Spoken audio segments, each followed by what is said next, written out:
Bonjour à tous les deux. Bonjour Bonjour Marc. Alex, Bonjour salut Adrien. Adrien.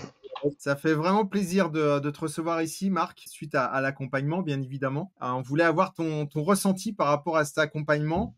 T'es conseiller immobilier depuis combien de temps C'est maintenant? ça, ça fait 3 ans maintenant. Je suis basé à Brest Trois. au sein d'un petit réseau local qui s'appelle Icomi et donc à taille humaine parce qu'on est une petite équipe, on est une dizaine à rayonner sur tout le Finistère.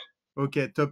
Et donc, l'idée, c'était justement par rapport à cet accompagnement, c'est de savoir un petit peu dans quel état d'esprit tu étais avant de rentrer dans cet accompagnement. Ben, j'étais dans un état d'esprit que j'ai toujours conservé actuel, c'est-à-dire relativement curieux et puis surtout avec l'envie de me former et puis d'écouter aussi des points de vue différents, voir des manières de travailler différentes parce que moi en définitive je suis un peu un genou, un rookie, hein, ça fait seulement 3 ans que je suis dans le milieu et je garde cet état d'esprit curieux. J'avais vraiment envie d'en savoir plus sur votre formation et sur votre accompagnement parce que ça faisait un petit moment que je vous suivais et que je voulais vraiment investir sur moi-même et avancer quoi. Aujourd'hui, j'ai l'impression, en tout cas, par rapport à tout ce que je vois sur les réseaux, tu es en pleine activité, c'est-à-dire que ça fonctionne bien pour toi. Je vois qu'effectivement, tu as pas mal d'estimations, que tu fais des ventes, etc. Donc, c'est vraiment très, très chouette.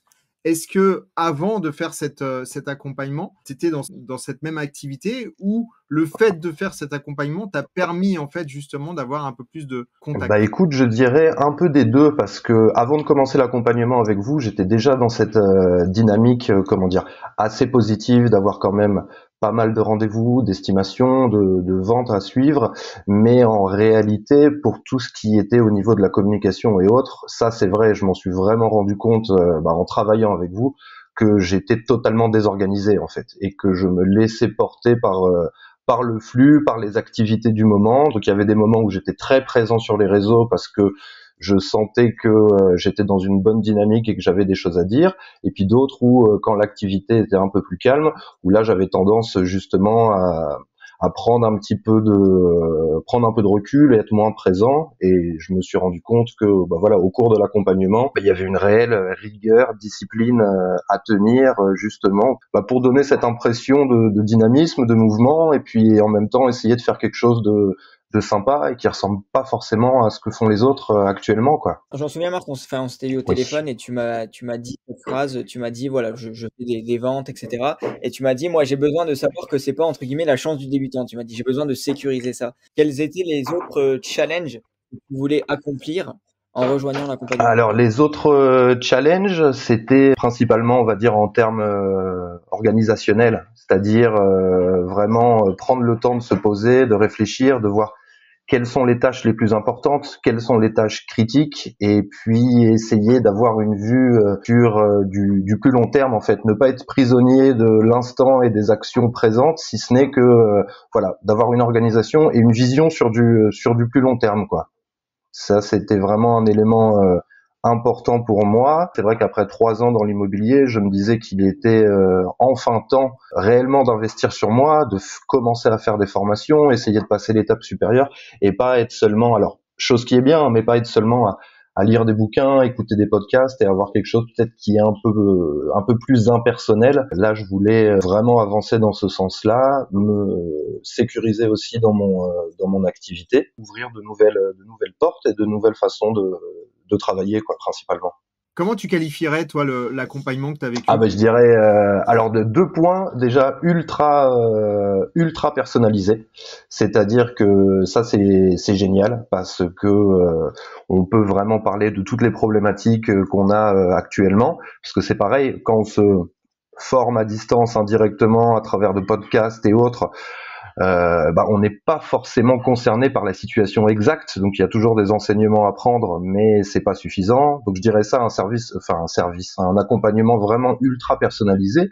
Et puis surtout, et là c'est tout à votre honneur parce que je m'y attendais pas, c'est que c'est beaucoup plus profond et conséquent que ce que j'imaginais quoi. Ça demande un réel travail et une vraie volonté d'avancer parce que c'est un accompagnement. Donc il y a pas mal de boulot à faire aussi d'un point de vue personnel. Ouais. Moi ça m'a surpris et je préfère prévenir tout le monde, c'est que c'est top, mais c'est réellement très dense et on y apprend beaucoup de choses. C'est pour ça que moi, cet accompagnement m'a vraiment bien servi dans 3 mois. Je sais qu'on va rester en contact, mais j'ai surtout hâte de vous dire dans quelques mois que cet accompagnement m'a justement aidé à aller plus loin, parce qu'il y a tellement de choses à voir en fait en si peu de temps que c'est compliqué de voir le retour à 100% sur les nouvelles actions qu'on met en place. C'est sûr que 3 mois surtout dans l'immobilier, ça reste un cycle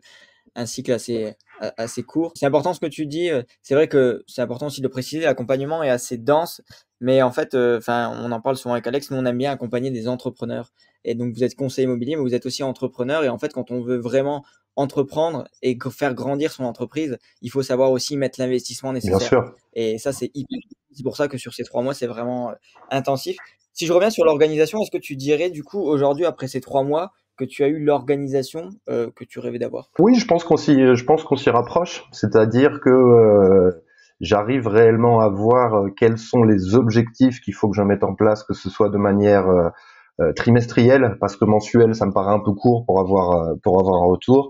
Et puis sur du plus long terme, à l'année, quoi. Il y a une routine qui a commencé à se mettre en place au cours de l'accompagnement et que maintenant je veux vraiment personnaliser et optimiser. Là, ça y est, on est tout début 2024, donc symboliquement, c'est le moment idéal pour se lancer là-dedans. Donc oui, en termes d'organisation, clairement, je vois un avant, un après, et une manière de faire qui est assez différente, que ce soit en communication, en rendez-vous, en anticipation, et puis en prise de contact. On a effectivement mis beaucoup d'informations par rapport à l'organisation. Alors ça, c'est vraiment la grosse partie d'Adrien, hein. Adrien est un fou Oui, d'organisation. C'est vrai que ouais, c'est une machine.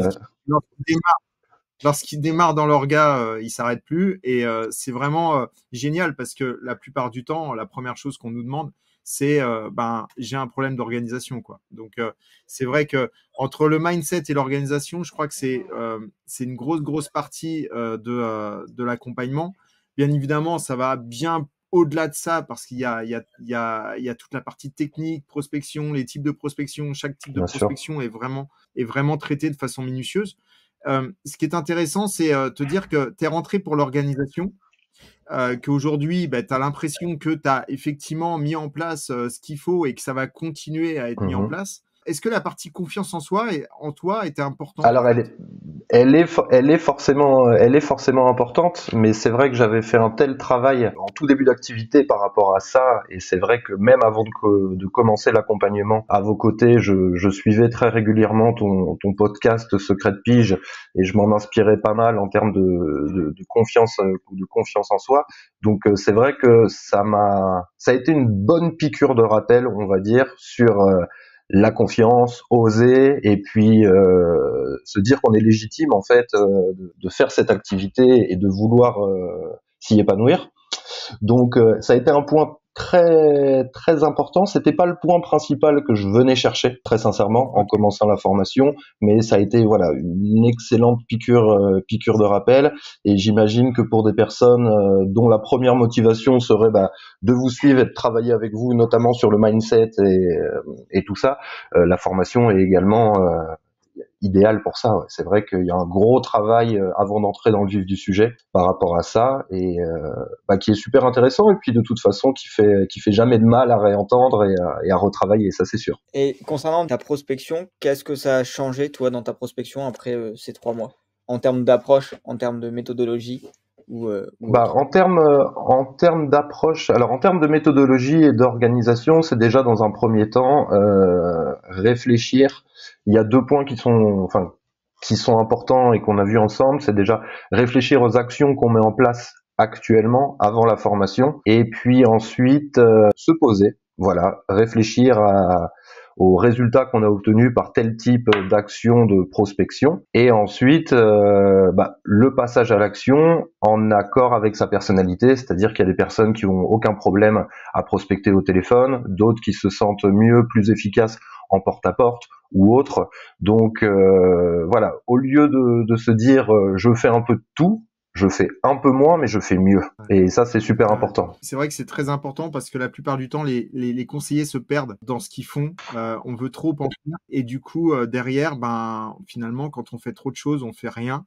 Et c'est vrai que l'idée, c'est vraiment, et c'est pour ça qu'on met l'accent sur le fait avec Adrien que vous puissiez choisir 3 canaux maximum et que vous y alliez à fond sur ces 3 canaux plutôt que essayer de faire un peu de pige, un peu de porte-à-porte, un peu de trucs, un peu de machin, et que du coup, derrière, malheureusement, il n'y a rien qui se fait de manière classique et structurée. Donc, bravo à toi. Tu as compris l'essence même, en fait, de l'accompagnement. Si j'avais à te proposer de me donner 3 adjectifs qualificatifs qui te permettraient de qualifier cette formation, tu nous donnerais quoi? Alors, je dirais pour moi le premier point, innovante. Parce qu'il y a toute la partie sur l'intelligence artificielle et des nouvelles manières de travailler qui sont vraiment super. Donc je mettrais vraiment innovante sur la première chose. La seconde, ça va un peu de pair, je dirais bienveillante, parce qu'on est au sein d'un groupe qui est ultra bienveillant. Il y a vraiment une envie de partage, de conseils, que chacun avance avec sa personnalité et ses qualités. Et la troisième, riche parce que pour être tout à fait honnête avec vous, et ça vous le savez, c'est qu'il me reste encore des modules à terminer, encore des actions à mettre en place. Donc même à la fin de l'accompagnement, en fait, on a encore des choses à faire et à mettre en place. Donc c'est ça qui est génial. Mais je dirais innovante et bienveillante principalement. Qu'est-ce que tu dirais à un conseiller immobilier qui hésite à nous rejoindre là aujourd'hui? Je dirais, faut franchir le pas, faut même pas réfléchir. Honnêtement, faut y aller, faut tenter, faut oser, parce que de toute façon, je pense que il y a réellement, peu importe le statut qu'on a, le chiffre qu'on fait, la personnalité qu'on a au sein de la formation, je suis persuadé qu'il y a des choses qui peuvent nous intéresser. Et puis après, c'est toujours pareil. Moi, je sais qu'en début de carrière, le principal frein éventuellement qui aurait pu être de m'auto-former là-dessus, c'est, on va dire, faut pas parler franchement, l'argent, le prix. Et puis après, quand on relativise et qu'on se dit que une formation comparée à une vente, ne serait-ce que si en faisant une année à peu près normale, si on dégage ne serait-ce qu'un tout petit pourcentage, moins de 5% pour la formation, devenir meilleur, s'auto-former, en définitive, c'est un investissement qui est rendu au double, minimum. Donc vraiment, foncez, vous posez pas de questions et vous serez surpris par la qualité justement des enseignements. Donc merci à vous les gars. Et puis votre côté complémentaire aussi qui est super important. Adrien, fou de la technique, Alex, plus dans le mindset, la confiance en soi. Et ça c'est top parce que c'est les deux piliers vraiment pour pouvoir avancer, je pense, sur du long terme, quoi. Super. Merci beaucoup. Merci à vous les gars. Merci beaucoup. On a vraiment été ravis de t'accompagner, Marc, dans cette aventure. Surtout que tu étais arrivé limite. J'étais borderline. Tu vois, problème d'organisation. Problème d'organisation. C'est ça. T'es arrivé vraiment à la dernière limite, mais t'es venu et ça nous avait vraiment fait plaisir de t'avoir dans cette accompagnement. Moi pareil, ravi et vice versa. Merci beaucoup. Merci beaucoup. Merci Marc. Merci Adrien. Et merci Alex, à bientôt. Salut. Ciao. Marc. Ciao.